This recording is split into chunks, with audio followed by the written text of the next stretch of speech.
Okay, so what I'm going to do is actually shoot a movie collection of how to make a steampunk gun. Um, this is going to take a while because I have absolutely no free time to work on this as of right now, but I'm going to update it as much as I can. I'm working on a few pieces of steampunk work for next year's Otakon 2012, and especially due to my friend Kevin's request, he'd like to be able to keep up to date on what I'm doing with this, so here we go. So far I don't have a lot done. I bought the Maverick, I believe it's the Maverick RV6 Nerf N-Strike pistol.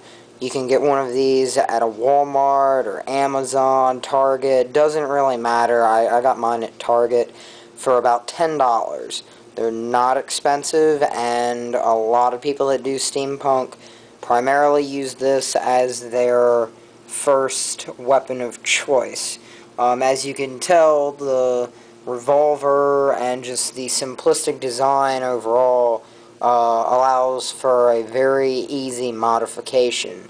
All that I really have done with this particular gun at this time is I've removed all of the screws, which you're going to want to do that because I would recommend before actually working on anything of the gun, taking it apart a couple times and putting it back together so that you actually know what you're doing, because eventually this is going to have to be disassembled into its primary components when you get to the painting stage. A lot of people go ahead and actually just leave the top bit on, which the way that the Nerf gun works is that you pull this back and it actually, that little lever there gets pulled back, it clicks, you pull this, the chamber spins, and it fires a missile out. I want to keep the gun actually being able to do that, but I've removed the top kibble here. There were 3 screws, you just remove that. I might use that for something else later. A lot of people leave that on. I recommend for most to leave that on, but mine actually broke under certain circumstances, and therefore I'm actually going to have to really mod this. I'm thinking of putting a bolt through here as an actual clip, a clip pullback. So that's something that I'm gonna have to do. But most people could just leave that on there, get it in with the painting process, and call it a day. After removing all of this, what I've done is, I don't know if this camera's going to actually be able to show this. It doesn't look like you're going to be able to see it. Oh, there with the light a little bit. I've taken some sandpaper, and you're going to want to do this.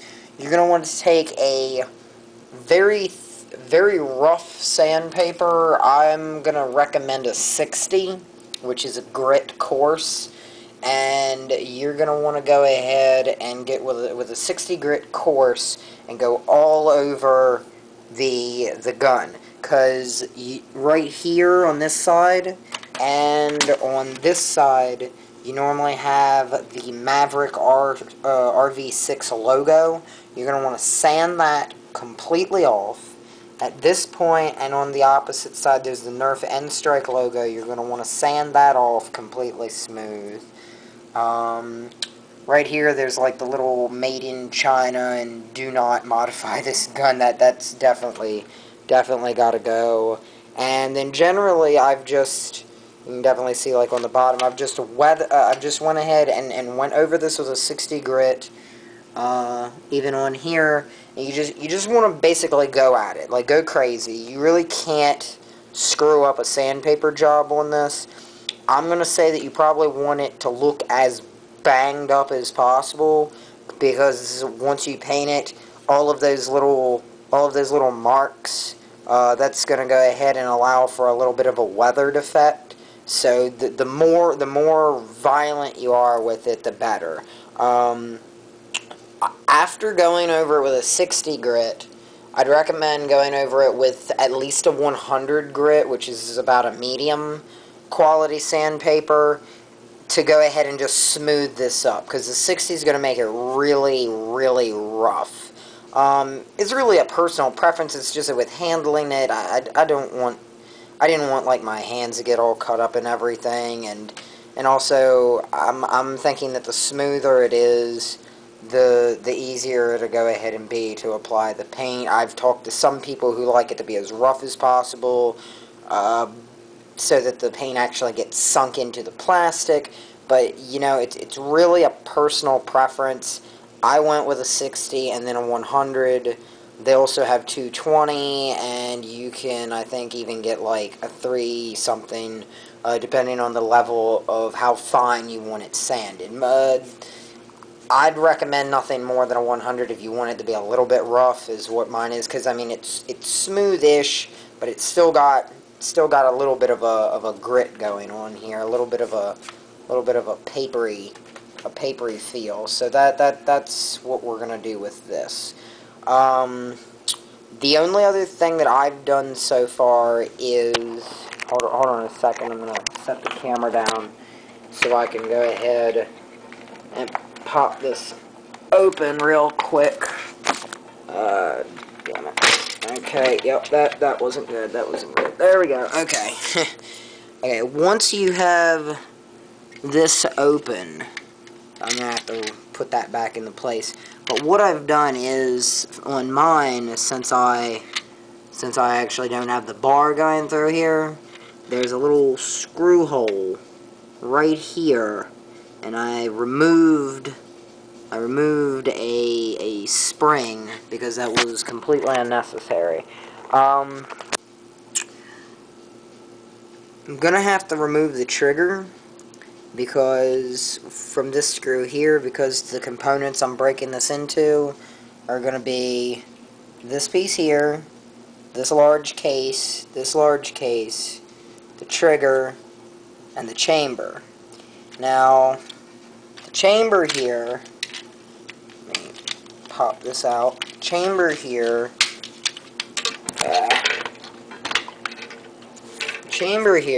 this is where I've modded it. On this side, you'll see it's completely smooth. Now, there was a nub right there, and I'm going to tell you, that is the hardest thing to do. You actually have to go ahead and take a really sharp utility knife. The duller it is, the more you're going to hurt yourself. Get a sharp utility knife and slice that off and sand that bad boy down. On the inside of the gun, right there, there's also a little nub, and you want to remove that. I'm going to end this video because it's getting close to 10 minutes. That's just kind of crazy for a first part. But that little nub, if you remove that and that, I'll show in the next video after I go ahead and actually set these down and get them spray painted. You're going to go ahead and actually, this normally falls out a little bit, but if you remove those, the entire chamber will slouch out just like a regular revolver, and that effect, a lot of people think that effect is just really, really badass, so I'd recommend going ahead and doing that. I mean, it's, yet again, personal preference, but I thought it was really, really kick-ass. Well, I'm going to go ahead and paint these. I'm actually going to be using a Rust-Oleum metallic primer and paint combo, which is it's going to be a oil rubbed bronze color, and so I'm gonna paint these, and next video we'll go ahead and see how that turned out, and I can show that effect after it's dry of how kick-ass of a gun that's gonna look, and we'll see how that goes from there. All right, I'll catch up with you guys later.